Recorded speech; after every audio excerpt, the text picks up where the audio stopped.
안녕하세요. 오늘은 최근 이더리움의 업그레이드 이후에 주목을 받고 있는 레이어 2 솔루션에 대해서 알아보려고 합니다. 일단 용어에 대한 설명, 그리고 이 움직임들을 좀 더 긍정적으로 볼 건지 아니면 그냥 단순히 지나가는 하나의 트렌드처럼 볼 건지 한번 얘기를 해보려고 합니다. 지금 이 내용은 업비트 투자자 보호센터에 있는 등록돼 있는 글을 기초해서 얘기를 드릴 거고요. 이후에 레이어 2 프로젝트에 대한 부분들도 같이 설명을 드리도록 하겠습니다. 5월 달부터 IM머니에서 제공하는 달러 인덱스와 비트코인 시황, 그리고 알트코인들에 대한 차트 분석, 매매 전략에 대한 내용들을 좀 더 적극적으로 활용하고 이해하기 위한 강의를 지금 진행하고 있습니다. 제공해드리는 값들을 가지고 어떻게 매매에 활용할 것인가, 나의 수익에 어떻게 좀 더 직접적으로 활용할 수 있는지 여부를 같이 공유드리고 있으니까 카톡 오픈 채팅방에 들어오셔서 해당 강의에 대한 내용도 같이 확인하시기 바랍니다. 먼저 레이어 2 솔루션에 대해서 먼저 알아보겠습니다. 일반적인 형태의 레이어 구성입니다.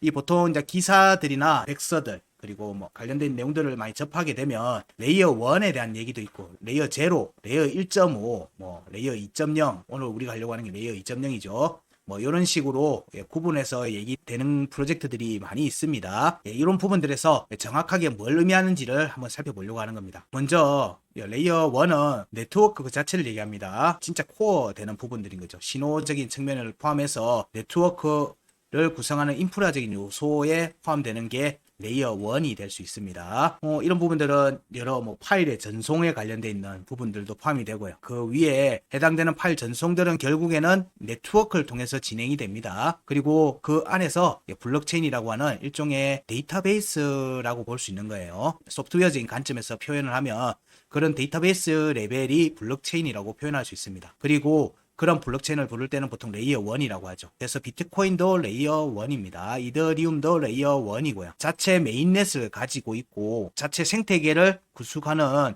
초기 발판이 되는 블록체인의 프로젝트들은 다 레이어 1이라고 보통 표현을 합니다. 그리고 이런 블록체인 위에서 이 자체만 가지고는 퍼포먼스를 유지하기가 힘들거나 너무 많은 프로젝트들이 위에 있을 경우에는 각자의 네트워크를 하나 분리를 시키는 겁니다. 이 개념을 예전에는 이제 사이드 체인이나 뭐 이런 식으로도 불렀는데 지금 그렇게 부르지 않고 레이어 2라는 개념으로 부릅니다. 자, 여기에서는 레이어 2 레벨에서 확장되어 있는 별도의 네트워크로 서비스들이 혹은 어떤 비즈니스 모델이 구축이 되고 여기서 주고받는 많은 데이터들을 이 네트워크에서 처리를 하는 겁니다. 처리를 하고 난 결과를 메인되는 블록체인에다가 기록을 하는 거예요. 결과값만 기록을 하는 겁니다. 결과값만. 그럼 그 과정에 관련되는 모든 내용은 어디 있다? 레이어 2 프로젝트 여기에 다 기록이 돼 있겠죠. 그래서 여기에 결과값만 레이어 1의 블록체인에다가 기록을 하는 겁니다. 그렇게 하면서 분산을 하는 효과가 있는 거죠. 서비스들을 분산하는 효과. 왜냐면은 이 블록체인들은 용량도 정리가 돼 있고 타임스탬프가 찍히는 시간이 정리가 돼 있죠. 그럼 초고속을 필요로 하는 서비스 모델이 있을 수도 있고요. 혹은 그런 네트워크가 필요한 영역이 있고, 그런 굳이 아주 초고속이 필요 없는 네트워크가 있을 필요도 있습니다. 이 두 개가 여기 안에서는 혼재가 돼버리면 여기 데이터가 어마어마하게 커지게 되는 거죠. 그러면 이 블록체인을 이더리움을 지원한다는 얘기는 이더리움이 가지고 있는 블록체인 데이터를 다 공유한다는 얘기예요. 이런 부분들이 과부하적인 역할을 담당할 수 있기 때문에 이런 부분들을 분산해서 이런 데서 확장을 시켜서 레이어 1의 기능적인 네트워크 퍼포먼스 부분들을 확장을 하는 역할을 한다. 그리고 이런 확장된 네트워크 안에서 앱 레벨, 서비스 레벨이 이어기 위해서 돈다는 거죠. 그럼 이더리움 네트워크 위에서 다 돌게 되면 각각의 데이터를 이더리움 네트워크에다가 확정을 짓는 과정들이 필요한 게 가스비라는 게 필요로 합니다. 그리고 각각의 블록체인에 이렇게 올리는 과정들에서 걸리는 시간이 있죠. 이게 실시간이 필요로 하는 부분들에서는 지연이 발생하는 요소가 되는 거죠. 이런 그런 부분들 때문에 그렇게 필요한 내용들은 해당 목적에 맞는 네트워크에서 돌리고 서비스를 진행을 하고 그 서비스에 의한 결과값만 여기에다가 기록을 하면서 좀 더 효율성을 높이려고 하는 과정인 겁니다. 그게 레이어를 구분하는 이유기도 합니다. 기본적인 레이어에 대한 부분들은 여기까지 설명을 드리고요. 그러면 이런 레이어 2에 대한 관련돼서 이더리움에서 주로 많이 이 내용들에 대한 개념들이 차용이 됐습니다. 왜냐하면 네트워크 퍼포먼스를 가지는 부분 중에서 이더리움이 초기에는 플랫폼을 지향을 했거든요. 우리가 뭐 마이크로소프트의 뭐 윈도우 같은 걸 생각하시면 됩니다. 그 위에서 여러 프로그램들이 돌죠. 윈도우라고 하는 운영체제 위에서 도는 것처럼 그러한 블록체인의 운영체제 역할을 하고 싶었던 게 사실은 이더리움의 초기 목표였습니다. 그게 이제 포스로 전환되는 과정에서 그게 이제 본격화되기 시작을 했어요. 본격화되기 시작을 했는데 여기서 지금 이더리움에 지금 암호화폐 시장에서 이런 많은 생태계를 구축하는 것들이 보면 크게 두 파트로 나눠져 있죠. 이더 네트워크를 쓰는 것과 바이낸스 체인. 바이낸스가 그만큼 큽니다. 여기가 1등이고 여기가 2등이에요. 여기에 하부에 있는 블록체인 프로젝트들이 많은 생태계를 이루면서 붙어 있어요. 코인들이 나와 있죠. 이런 부분들이 너무 많이 붙으니까 여기 자체에 블록체인 데이터가 어마어마하게 쌓이는 겁니다. 속도도 계속 저하가 되는 문제가 생기죠. 그래서 그거를 포스로 전환되면서 뭐 데이터가 가중되고 있는 부분들 처리되는 방식에 대한 분할 처리 뭐 이런 걸 하기 위해서 뭐 샤딩이나 이런 것들이 또 준비되고 있죠. 이더리움에서 업그레이드가 또 준비되고 있습니다. 이런 부분들이 전개된다고 하더라도 암호화폐가 이제 실제로 쓰이게 되는 상황으로 점점 접근해 감에 있어서 그 트래픽과 그 용량, 퍼포먼스가 굉장히 늘어나게 되거든요. 근데 이더리움 그 자체 하나만 가지고는 이 모든 거를 다 처리하기는 힘들더라는 거예요. 힘이 들기 때문에 이 부분들에 대해서 이더리움에서 이렇게 넘겨주는 거예요. 자기들이 다 하고 싶다 이게 아니라 자기들이 다 할 수 없는 상황으로 점점 가고 있는 겁니다. 그러면 이더리움의 네트워크 퍼포먼스들을 확장을 시켜나가는 작업들을 하는 프로젝트들이 많이 나오고 있는 거고 이 프로젝트를 이끌어서 우리는 레이어 2 솔루션이라고 얘기해요. 그러면 기존의 이더리움 네트워크에 직접적인 액세스를 가하던 때보다 가스비도 절약할 수 있고요. 왜냐하면 대부분의 처리를 여기서 저렴한 가격으로 진행을 하고 결과만 여기다 올려버리면 되니까 가스비나 뭐 속도, 뭐 이런 활용도 측면 이런 부분에서 훨씬 더 효율이 높아진다. 이런 레이어 2 솔루션에서 이제 특화되어 있는 부분들이 나오죠. 속도에 특화되어 있는 부분이 나올 수도 있고요. 용량에 특화되어 있는 레이어 2 솔루션이 나올 수도 있는 거고요. 여러 솔루션들이 나오고 있습니다. 이런 부분들을 자체적으로 하겠다라고 하는 또 레이어 1 솔루션들도 많이 나오고 있죠. 레이어 1 솔루션들도 지금 현재 많이 나오고 있습니다. 근데 이 부분에서 우리가 조금 주의를 해서 봐야 되는 게 지금 이더리움이 겪고 있는 많은 퍼포먼스적인 문제의 중요한 요소들은 이미 비트코인이 몇 년 전에 이미 다 그걸 거쳐간 자리예요. 이더리움은 비트코인의 간 자리를 그대로 따라가고 있어요. 그러면 이더리움을 추격하고 이더리움을 목표로 하는 수많은 레이어 1 프로젝트들이 있죠. 이 프로젝트들은 또 이더리움의 수순을 밟아라고 보는 거죠. 성공한다는 전제하에. 그런데 여기서의 성공은 수많은 에코, 우리가 생태계죠. 그 안에 예치되어 있는 자금과 프로젝트들이 얼마나 그 네트워크를 활용하면서 만들어지는지 여부인 겁니다. 그런 측면에서 보면 레이어 1로 지금 나오고 있는 이더리움을 겨냥한 여러 프로젝트들은 사실은 갈 길이 멀다라는 표현이 아니고 어마무시하게 먼 겁니다. 그 정도 퍼포먼스를 못 내고 있어요. 자금적인 측면이나 그런 부분들을 조금 염두에 두시라. 여기 있는 내용들을 좀 먼저 살펴보면 오래전부터 이더리움 재단은 확장성, 이런 표현들을 확장성이라고 보통 얘기를 드립니다. 그래서 이더리움 2.0이 나오고 네트워크 구조를 개선함으로써 이게 이제 포우에서 포스로 바꾼 과정 업그레이드죠. 여기에 대해서 더 많은 확장성을 가질 수 있도록 레이어 2 솔루션을 구축하려는 시도 역시 많이 진행이 되고 있다는 거예요. 레이어에 대한 부분들은 얘기를 드렸지만 이 레이어에 대한 부분들로 봤을 때 초창기 수직적인 확장성, 초창기 이더리움은 확장성의 한계에 대해서 크게 중요하게 생각하지 않았다. 왜냐하면 아까 좀 전에 얘기했던 내용이랑 같은 겁니다. 이게 사용할 수 있는 네트워크 양이 많지 않았다는 거예요. DApp이랑 ERC20, 디파이, NFT 이런 부분들이 그때는 없었을 때예요. 그렇기 때문에 포우에서도 충분히 커버가 가능했습니다. 근데 이런 수많은 트랜잭션이 수반돼야 되는 디파이 프로젝트가 활성이 됐죠. 그러면 금전적인 부분들이 포함이 되는 거기 때문에 이 부분은 신뢰성이 높은 트랜잭션들이 실시간적으로 이루어져야 되는 부분들이 있는 거예요. 근데 이게 한 번에 진행될 수 있는 네트워크에 저장될 수 있는 양은 정해져 있고 하기 때문에 이게 혼잡 상황이 펼쳐지면서 딜레이가 생겨버리게 됩니다. 그래서 트랜잭션 처리 속도가 점점 느려졌다. 처리 속도가 지연되었기 때문에 이런 서비스를 이용하는 사람들은 자기의 이 트랜잭션이 좀 더 빠르게 블록체인에 기록되게 하기 위해서 채굴자들한테 우선적으로 처리되게 하기 위해서 통행료, 일종의 통행료죠. 가스비를 과도하게 높여서 자기의 트랜잭션이 우선적으로 블록체인에 기록이 되게끔 만드는 작업들을 계속했어요. 그러면서 가스비가 지속 상승을 많이 했죠. 이게 특히나 이제 이더리움의 가격 상승으로 이어지는 부분들도 분명히 있었습니다.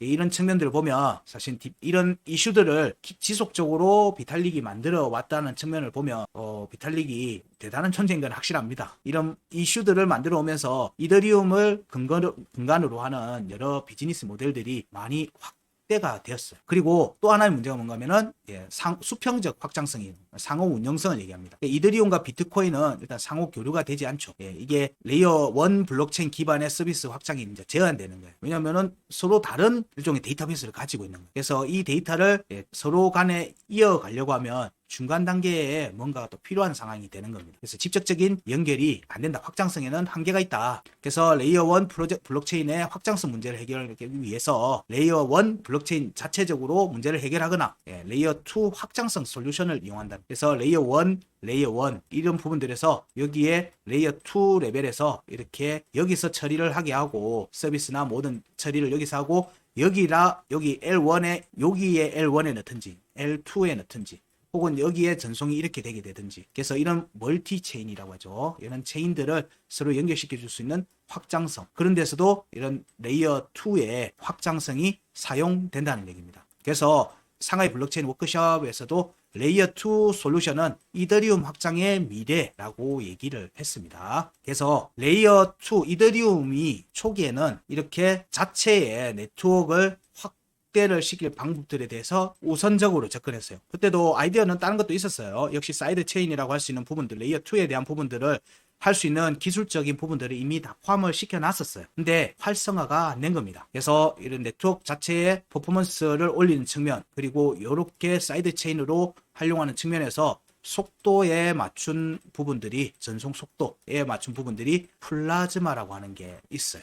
근데 오늘 저 레이어 2를 얘기를 드리기 전에도 계속 지금 알트코인들 분석할 때도 얘기 드리고 있는데 이더리움의 스탠스가 바뀌고 있다는 거예요. 이더의 스탠스가 조금씩 바뀌어가고 있다. 그게 포스로 전환되면서 자 이걸 위한 준비를 이 포스로 전환되면서 이제 본격적으로 진행이 된 겁니다. 그러면서 이 퍼포먼스 부분, 네트워크 트랜잭션의 이런 부분들에서의 퍼포먼스 부분들을 많이 레이어 2 솔루션 쪽으로 많이 오픈을 시켜버린 거예요. 오픈을 시켜버린 겁니다. 그래서 레이어 2에 대한 부분들로 확장을 시키는데 일각에서는 이제 포스가 샤딩이 되고 아까 말했던 이런 부분에서 데이터 처리하는 방식의 한 방법입니다. 쪼개는 거예요. 쪼개서 분할로 처리하는 방식을 얘기합니다. 우리가 흔히 뭐 이렇게 인터넷 파일 같은 거 공유받을 때 파일들을 쪼개서 인터넷에 파일들을 올려놓고 요거를 받는 것처럼 이런 류랑 비슷한 겁니다. 이런 쪼개는 작업들 하는 것들이 있는데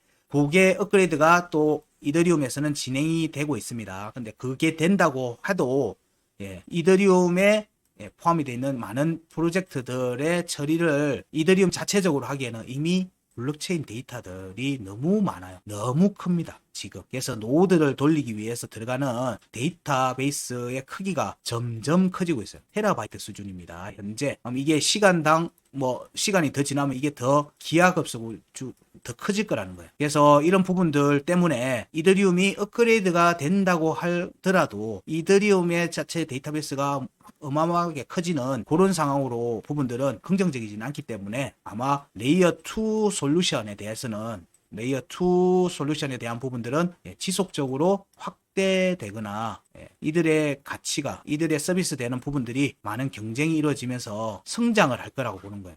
이더리움에 가지고 있는 기본적 구성 때문에 그런 겁니다. 그래서 이더리움은 이렇게 자신의 네트워크에 예치되어 있는 많은 프로젝트와 자금들에 대해서 그들의 프로젝트와 자금의 자산을 증명하고 이들을 통한 결제 전송에 조금 더 초점을 맞추는 걸로 보이고 있어요. 결제 전송 쪽에. 그래서 결국 이더리움의 핵심 트렌드가 비트코인을 추종해 가고 있는 것 같다. 비트코인에 가고 있는 방향을 이더리움도 따라가고 있는 것 같다라고 보고 있습니다.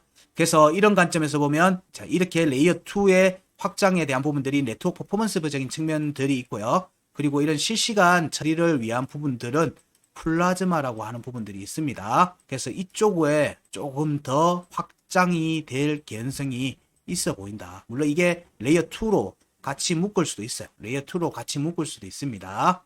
어쨌든 그렇게 흘러가는 게 이더리움에서의 프로젝트들이 이제 확대되어 나가는 부분들을 볼 때 이거는 긍정적으로 봐도 된다. 성장 가능성이 크다. 성장 가능성이 이더리움이 업그레이드가 되면 이런 프로젝트들이 꺾인다기보다는 이들의 영역의 이제 포지션들이 좀 더 커질 것 같다 정도로 보고 있습니다. 이런 부분들이 이제 결국에는 이제 저렴한 수수료에 대한 부분들로 이어지겠죠. 자, 여기서 그래서 여기에 보면은 레이어 2는 블록체인의 확장성을 높이기 위해 블록체인 밖의 데이터를 처리하는 레이어를 별도로 추가하는 독립형 프레임워크. 그래서 블록체인에는 데이터를 처리한 결과값만 기록해서 자체 연산 부담을 줄이려고 하는 거예요. 그래서 이런 레이어 2가 그러면 자체적으로 자기들의 생존을 위해서 뭐 자체 네트워크를 활용할 때 비용들을 경쟁적으로 뭐 줄이는 부분들이 나올 수 있죠. 그래서 이더 자체는 수천 번을 해야 되는 트랜잭션을 줄여서 한 뭐 10번으로 줄여버린다든가 해서 가스비를 줄이려고 하는 거고요. 그리고 여기서 대부분의 처리가 이루어지기 때문에 이더리움에서의 전송 속도 역시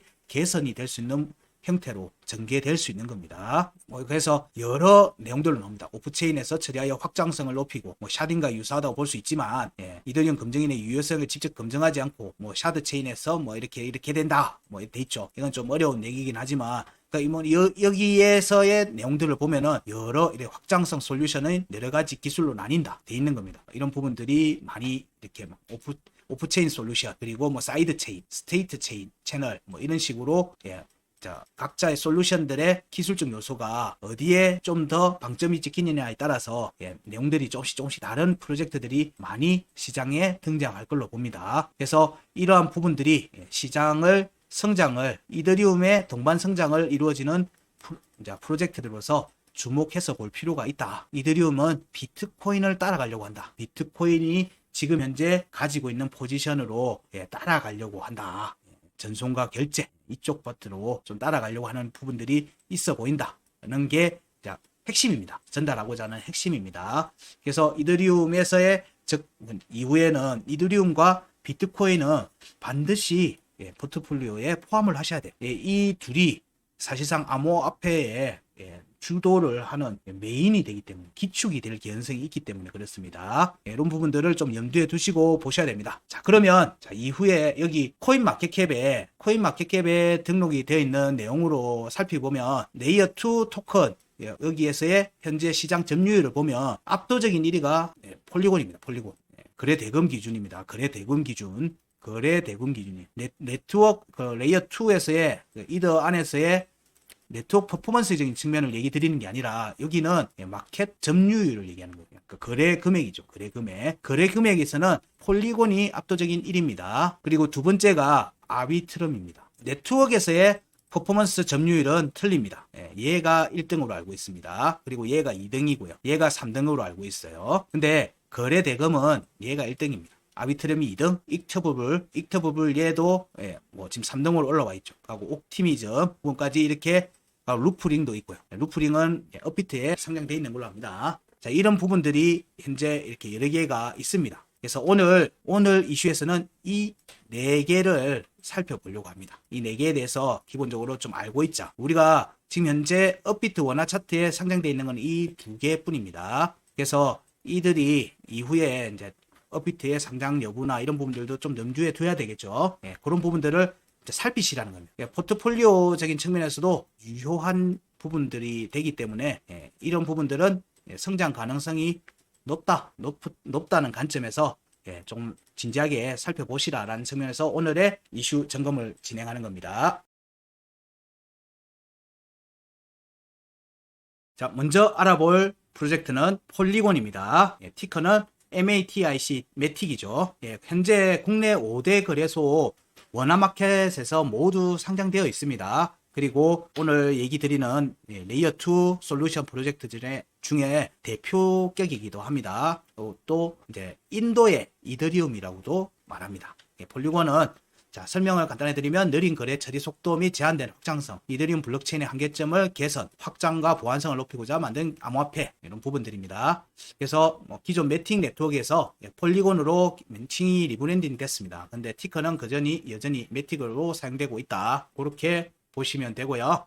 자, 폴리곤 홈페이지도 보시면 해당 정보들이 지속적으로 제공되고 있습니다. 예, 최근의 내용들로 보게 되면 디즈니, 인스타그램, 구글 클라우드, 마스터카드, 스타벅스, 롯데 홈쇼핑, 넥슨 등 국내외 대기업과도 꾸준히 협업하고 생태계를 확장해오고 있고요. 레이어 2 기술 중 유망한 GK 롤업이라고 해요. GK는 영지식 증명을 얘기합니다. GK 롤업의 완성을 위해서 GK 롤업 솔루션인 헤르메즈와 미르 프로토콜을 인수했습니다. 그래서 GK 솔루션 선점을 위해서 아주 공격적인 행보를 이어가고 있습니다. 여기에는 기사가 21년도 8월달 기사입니다. 폴리곤 헤르메즈로 통합 프로젝트 명이 바뀌었죠. 그래서 이런 부분들에 대해서 적극적으로 지금 공격적인 접근을 하고 있다. 그리고 여기에도 나오지만 GK 롤업 스타터 미러 프로토콜의 4억 달러의 인수, 이런 부분들이 좀 공격적인 행보를 이어가고 있다는 부분입니다. 그리고 또 중요하게 보는 게 재작년부터는 이 부분들이 사실은 굉장히 많이 나오고 있어요. 폴리곤의 하루 NFT 거래량이 1140만 달러 이른다. 이게 이제 메타마스크 지원하고 같이 관련될 겁니다. 이더리움 지갑이죠. 메타마스크하고 폴리곤하고 연결이 됩니다. 이런 부분들로 통해서 더 많이 활용하게 되는 요소가 생겼어요. 그래서 NFT 거래량이 폴리곤이 어마어마하게 늘었습니다. 그래서 이더의 1일 거래량의 절반을 초과하는 것 외에도 오픈시에서 90일 최고치를 도달했다. 폴리곤 네트워크의 활동급증은 레딧과 NFT 파트너십의 결과. 이런 부분들이 지금 폴리곤에서 지속적으로 레이어 2 솔루션 측면에서 보면 아까 거래량이 압도적인 1위죠. 압도적인 1위인 이유기도 합니다. 그래서 이런 부분을 처리하고 있는 내용들이기 때문에 주의해서 보셔야 돼요. 집중하고 꼭 이 부분은 이더리움과 같이 갈 가능성이 높다. 그런 프로젝트로서 충분히 살펴볼 만하다 정도로 얘기를 드릴 수 있을 것 같습니다. 두 번째는 아비트럼입니다. 티커는 ARB고요. 국내에 업비트, 빗썸, 코빗의 원화 마켓에 상장되어 있습니다. 에어드랍 전략으로 관심과 인기를 끌고 최근에 국내외 그리고 글로벌 거래소에 동시 상장이 되었고요. 이를 통해서 엄청난 상승을 주도했습니다. 레이어 2 솔루션을 양분하는 옵티미즘 롤업하고 JK 롤업 중에서 옵티미즘 롤업의 70%의 점유율을 가지고 있습니다. 아비트럼에 대해서 먼저 한번 살펴보면요. 아비트럼은 이더리움의 스마트 계약 기능을 강화한 L2 솔루션이다. L2가 뭔 말인지는 이제 이해하셨죠? 트랜잭션의 속도와 전반적인 확장성을 높이는 동시에 개인의 정보 보호 기능도 추가했고, 덱스를 사용할 경우에도 현재 수준의 이더리움 가스 요금을 지불해야 된다. 근데 이 요금이 비싸기 때문에 이런 부분들에서 낮은 수수료를 지불할 수 있게 만들어주고 있다. 이는 스마트 계약의 기능을 강화했다는 부분들은 이렇게 덱스로의 활용도 가능하고요. 그래서 이더리움 가상머신하고의 연결해서 외부의 프로젝트들과의 확장성에도 사용할 수 있다는 거예요. 좀 더 많이 사용할 수 있게끔 이런 부분들을 강화했다. 스마트 계약을 강화했다. 이런 부분들은 이렇게 확장성을 마련했다는 의미로 얘기를 하시면 됩니다. 그래서 롤업 여기 옵티미즘 롤업에서 보면 아비트럼이 69.6%입니다. 69.6%의 점유율을 가지고 있습니다. 레이어 2 솔루션을 양분하는 옵티미즘 롤업이 있고 JK 롤업이 있는데 아까 폴리곤 얘기할 때는 폴리곤 측에서는 JK 롤업 쪽에 지금 공격적인 접근을 하고 있는 중이고요. 아비트럼은 이런 옵티미즘 롤업에서 70%의 점유율을 차지하고 있다. 그래서 아비트럼에 상장되어 있는 코인은 아비트럼 다오의 중요한 의사결정을 위한 거버넌스 토큰입니다. 그래서 이런 거버넌스 토큰을 통해서 아비트럼 다오에서는 제안과 투표가 활발히 진행이 됩니다. 이렇게 다오의 누적 수수료 수익이 3,352 이더 됐다. 거래할 때 수수료를 지불하는 이 수수료 이익이 이만큼 됐다는 거예요. 이 또 수수료를 아비트럼 홀더들에게 수익 분배를 하자는 내용도 이렇게 거버넌스에서 다오에서 투표로 진행이 된다. 이럴 때 쓰는 게 아비트럼 코인이라는 얘기예요. 그래서 요 최근에 저희들이 올려드렸던 아비트럼에 관련된 있는 영상이 별도로 있는데 거기에서도 체크했던 게 뭔가면은 상장에 대한 부분들에서 이 아비트럼의 토큰 자체는 아비트럼 네트워크를 사용하는 데는 크게 사용이 없습니다. 유틸리티적인 역할은 하지 않습니다. 그래서 DAO 거버넌스 토큰으로서 활용이 되는데 여기 과정에서 토큰 매각 이슈, 재단의 토큰 매각 이슈가 또 있었고요. 그리고 뭐 락업 예치 그런 부분들이 있었는데도 불구하고 최근에 이제 락업이 되는 락업 예치금하고 그리고 점유율이 현재도 계속 꾸준히 증가 추세를 보이고 있습니다. 그래서 아비트럼도 중요하게 살펴볼 만하다. 현재 차트적 관점에서는 아비트럼은 상장하고 나서 이번에 조정을 통해서 저점을 확인한 정도가 달아서 아비트럼은 사실 고점을 알 수가 없습니다. 이런 부분들이 있어요. 어디까지 이 가격이 형성이 되어 나갈지 여부는 구간이 만들어지지 않았기 때문에 그 부분은 시장의 상황에 따라서 한 파동이 끝나봐야 되겠죠. 그런 부분들 염두에 두시면은 아비트럼에서도 좀 좋은 결과를 얻지 않을까 생각합니다. 세 번째 프로젝트가 옵티미즘입니다. 옵티미즘 티커는 OP입니다. 아직 업비트에는 상장이 되어 있지 않습니다. 국내는 빗썸과 코빗에 원화 상장이 되어 있습니다. 레이어 2 솔루션인 옵티미즈 롤업 중 아비트럼 다음에 점유율을 가지고 있고요. 여기 보면 옵티미즘이 아비트럼 다음으로 지금 높은 점유율을 가지고 있습니다. 아비트럼의 라이벌이라 부르며 아비트럼처럼 거버넌스 토큰의 기능을 가지고 있습니다. 옵티미즘의 토큰은 OP 토큰을 얘기 드리는 겁니다. 그래서 옵티미즘에 대해서 살펴보면 옵티미즘은 이더리움의 낮은 확장성과 높은 수수료 해결 목표, 레이어 2 확장 솔루션은 다 여기 목표를 하고 있습니다. 그래서 이더리움 가상머신과 동일하게 옵티미즈 롤업 체인으로 설계되었다. 그래서 OP 코인은 플랫폼의 토큰으로 커뮤니티 거버넌스, 투표권, 프로젝트 인센티브 분배에 사용된다. 2023년 초 가장 잘 팔리는 암호화폐 중 하나. 상승도 크게 올라왔죠. 현재는 솔라나와 거의 동등한 수준까지도 올라왔다. 볼 수 있는 거예요. 그래서 여기 보시면 옵티미즘 롤업을 사용한다. 네트워크 처리량과 확장성을 높이고 그리고 네트워크는 초당 트랜잭션을 처리하고 가스 수수료 절감하고 여러 부분들을 얘기를 하고 있습니다. 옵티미즘은 모든 이더리움 DApp을 지원할 수 있다. 왜냐하면 그 이더리움에서 이더리움 네트워크에 데이터를 블록체인에 롤업하는 과정들을 지원해주고 있기 때문에 그렇습니다. 오프체인에서 실행하고 속도를 높이고 비용을 절감하고 거래 정보는 최종 결과만 이더리움 블록체인에 기록을 하는 형태죠. 그래서 거래 속도라는 점에서 매우 빨라졌습니다.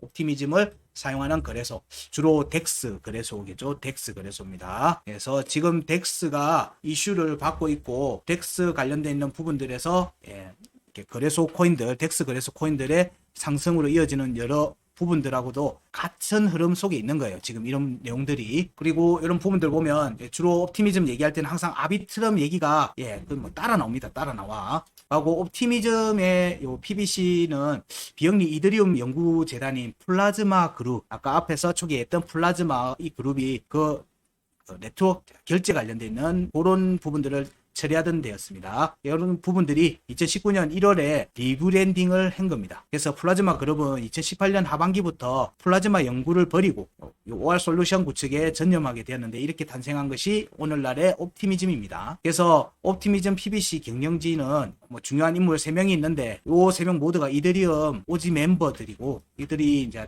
여러 이더리움의 경영진이 원래 이더리움의 핵심 멤버들 중에 일부였기 때문에 옵티미즘이 초기에 다른 프로젝트보다 빨리 신세틱스나 유니스와 코인베이스 등에 온보딩 할 수 있게 되었습니다. 중요한 덱스 거래소들에 이렇게 연결될 수 있는 배경이 된 거죠. 결국 이더리움의 핵심 멤버들이 여기에 참여했다는 거예요. 그래서 여기 아비트럼과 옵티미즘 얘기 나오면 아비트럼이 나오고요. 아비트럼 나오면 옵티미즘이 계속 따라 나옵니다. 서로 거의 경쟁 관계처럼 보이고 있기 때문에 그래서 여기 보면 매출, 뭐 추이도 나오고 있죠. 그래서 여기에 내용들 보면은 큰 차이가 벌어진 게 올해 들어오면서죠. 자, 올해 들어오면서 이전에는 옵티미즘이 두각을 보이는 측면이 있었는데 에어드랍 이슈로 아비트럼이 거의 지금 현재는 승리를 한 모습을 보이고 있습니다. 뭐 여러 트랜잭션까지 이제 아비트럼이 훨씬 더 늘어나 있는 모습이에요. 그래서 여기에 네트워크 활성도도 보면 파란 색깔이 이더리움이죠. 아비트럼입니다. 아비트럼. 요게 이더리움이 네트워크 퍼포먼스가 일반적인 평균 수준을 유지하고 있는 상태에서 이 두 프로젝트들이 지속적으로 퍼포먼스를 트랜잭션 수를 늘려가는 차원에 있다가 이제 작년 말 올해 초부터 아비트럼이 치고 올라간 모습이에요. 지금은 옵티미즘이 좀 약간 정책이다. 활성 지갑수도 아비트럼이 훨씬 더 높죠. 그렇다고 뭐 아비트럼이 안 좋다 이런 의미가 아닙니다. 이런 내용들이 실제적인 데이터로 쌓이고 있는 걸 보면서 여러분들이 어떤 종목을 선택할 건지 뭐 이런 부분들에서 판단을 할 수 있는 지금 데이터들을 보여드리고 있는 거예요. 네트워크 개발 활성도도 마찬가지입니다. 스마트 컨트랙 수가 옵티미즘 대비 월등히 지금 높아지고 있습니다. 아비트럼이 그런 부분들이 지금 많이 보이고 있어요. 예치되어 있는 자금도 격차를 보이고 있죠. 아비트럼 쪽으로 지금 급격하게 상승이 나오고 옵티미즘은 일단 정체의 모습을 보이고 있습니다. 이런 부분들을 유념히 보셔야 돼요. 그래서 여기에 뭐 예치되어 있는 자금 기준 디파이 서비스 분포도를 보면 아비트럼 쪽에는 덱스, 파생 상품, 랜딩, 뭐 채굴 관련돼 있죠. 뭐 옵션, 크로스 체인 이런 부분들이 이쪽으로 포지션돼 있다면 여기는 덱스가 옵티미즘에는 초기에 온보딩 된 게 많다 보니까 역시 덱스 쪽에는 옵티미즘 쪽이 좀 더 강세를 보이고 있다. 파생 상품 이쪽은 디파이 부분에서 금융 상품 측면은 아비트럼이 좀 더 강하고 옵티미즘보다는 아비트럼이 시장 점유율이 좀 더 높다 정도로 볼 수 있죠. 랜딩도 마찬가지입니다. 랜딩은 이제 빌리는 거죠. 대출이니까 금융 상품적인 측면에서는 아비트럼이 좀 더 강한 모습을 보여주고 있다 정도로 얘기 드릴 수 있을 것 같아요. 여기서 보면 여러 내용들이 나오죠. 신세틱스도 나오고요. 이런 부분들이 옵티미즘에서는 많이 이용되고 있죠. 옵티미즘, 신세틱스에 대한 부분들, 웨이브 이런 부분들도 어떤 프로젝트에 대해서 많이 쓰는지 그런 부분들도 같이 볼 필요가 있죠. 여기서 주요해서 보실 내용들은 여러 개 있죠. 에이브와 유니스와 그리고 신세틱스 이런 부분들은 별외로 또 주목해서 볼 필요가 있습니다. 그리고 이어서 얘기되는 게 폴리곤과 옵티미즘 코인 모두 둘 다 보안 수준을 저하지 않고 높은 수수료와 낮은 처리량 같은 블록체인 문제를 해결하는 부분들이 장점입니다. 그리고 하지만 이제 폴리곤은 이더리움과 다른 블록체인을 융합해서 다중체인 솔루션을 만들고 옵티미즘은 거래 비용을 낮추고 누구에게나 이더리움 거래를 저렴하게 하는 솔루션을 제공하고 있습니다. 약간 스탠스가 틀리죠. 폴리곤은 다중체인을 지원하는 솔루션을 위주로 좀 접근을 하는 측면이라고 하면 옵티미즘은 모든 거래 비용을 누구에게나 이더리움 거래를 이더리움을 가능하게 하기 위한 입구 출구 역할을 한다는 거예요. 그래서 여기에 지금 나와 있는 기사들이 보면 2023년도에 나온 기사입니다. 이더리움 레이어 2 확장성 솔루션 옵티미즘이 고립된 블록체인을 통합하기 위한 슈퍼체인 구축에 나서고 있다. 이게 수평적 확장하고 연결되어 있는 겁니다. 그래서 수평적 확장이라는 측면에서 보면 폴리곤은 다중체인 솔루션으로 가고 있는 거고요. 다중체인 솔루션의 관점에서 접근하고 있는 부분이 강하다면은 옵티미즘은 모든 거래를 이더리움의 거래를 저렴하게 제공하는 솔루션 쪽으로 연결시켜 나가고 있다는 거예요. 옵티미즘 모듈식 오픈소스 툴 오피스택을 기반으로 구축되어 있어서 블리치, 분산형 거버넌스, 통신 레이어 등을 공유하는 체인 네트워크 이런 부분들로 전략이 체인 네트워크를 연결하는 전략이 조금 다르게 진행이 되고 있습니다. 그래서 코인베이스의 베이스하고 비트다오의 멘트를 포함해서 총 6명의 오피체인 파트너들을 모집하는데 옵티미즘은 성공을 했죠. 그래서 공격적으로 생태계에 투자하고 있는 상황이 최근 챗GPT 개발사 최고 경영자가 투자했던 스타트업인 월드코인도 이렇게 여기에 합류를 하게 됩니다. 그래서 현재 네트워크 매출과 활성도, TVL 모두 아비트럼에 이렇게 밀리고 있죠.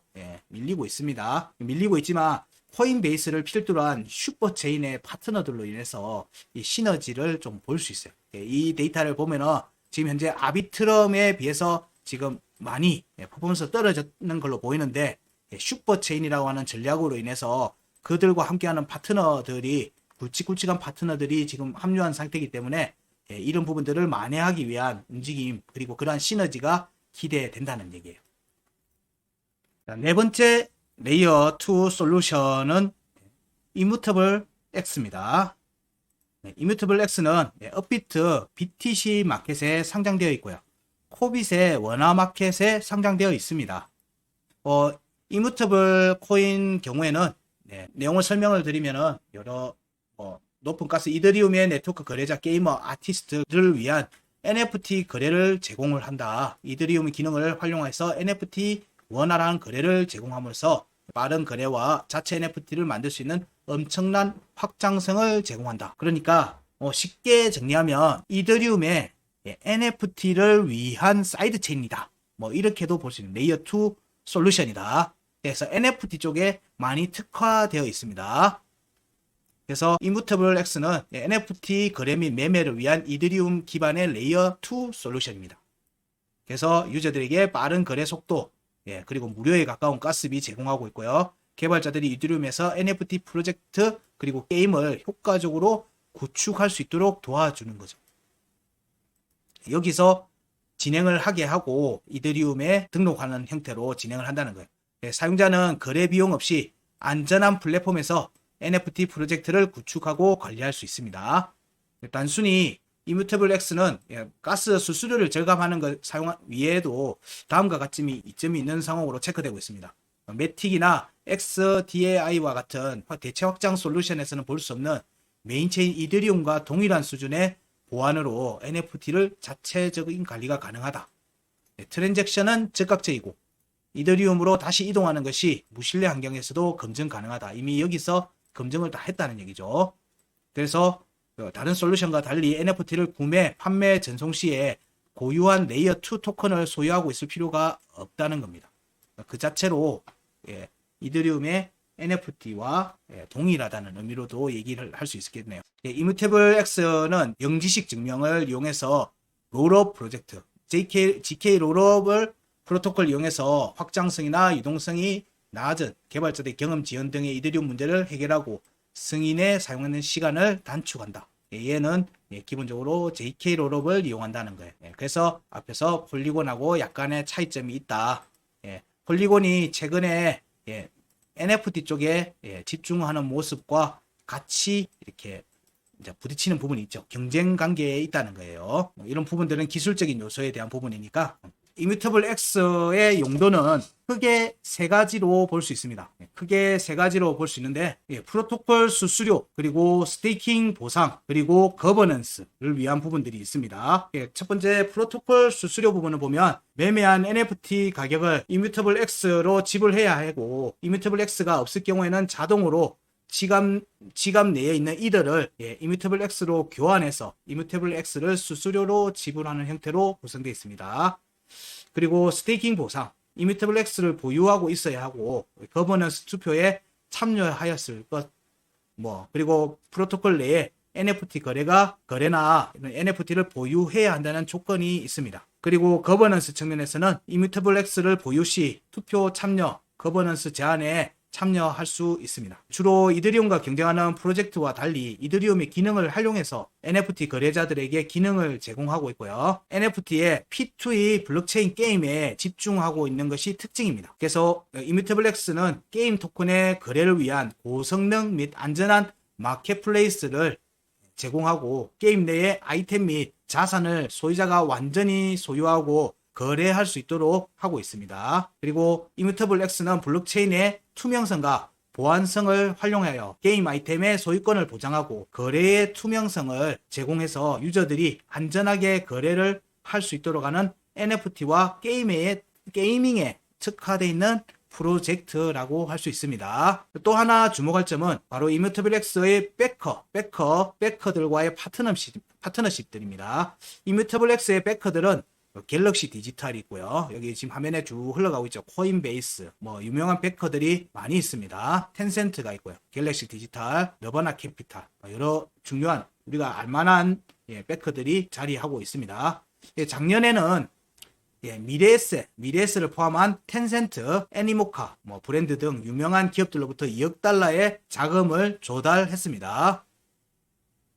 이때 국내 기업 이미데스에도 참여했습니다. 그래서 지난 한 해 총 9억 달러의 자금을 펀딩을 받았습니다. 그리고 이뮤터블 X 게임들이 지난해 9억 달러 펀딩을 받고 지난해 9억 달러의 게임들이 지난해 9억 달러의 펀딩을 받았다고 기사가 있습니다. 게임 수는 5개에서 100개로 증가를 했고요. 폴리곤은 8.5억 달러 뒤를 이었고 있죠. 이런 부분들이 이뮤터블 X에 주목하고 있는 부분이기도 합니다. 현재 이뮤터블 X는 비트의 비트코인 마켓에 있습니다. 티커는 IMX입니다. 그리고 P2E 게임에서 NFT 마켓플레이스 대형 플랫폼사들을 생태계에 편입을 시켰습니다. 이렇게 게임스타, 그 다음에 틱톡, ESL, 베베 이런 통신 관련, 영상 관련돼 있는 부분들, 이런 부분들도 대형 플랫폼사들도 생태계에 편입을 시켰습니다. 이런 부분들을 보면 앞에 프로젝트 3개와 이뮤터블 X는 약간 결을 조금 달리하고 있죠. 명확하게 타겟을 정하고 있습니다. NFT와 게이밍 관련돼 있는 부분들에 직접적인 타겟팅을 하고 접근하고 있는 프로젝트들이다. 이런 측면에서 보면 올해 움직임에서 NFT 이슈가 나오고 할 경우에는 이전에 나왔던 NFT 관련돼 있는 종목들보다는 기존에 지금 핫한 IMX가 조금 더 관심 종목에 넣어둘 필요가 있지 않겠는가, 이렇게 정리할 수 있을 것 같습니다. 오늘의 이슈 점검에서는 이 4종목도 같이 살폈으니까 이 4종목도 중요한 포트폴리오로서 염두에 두시면서 좋은 투자 결과를 얻으셨으면 합니다. 자, 오늘의 이슈 점검은 여기까지 하겠습니다. 고맙습니다.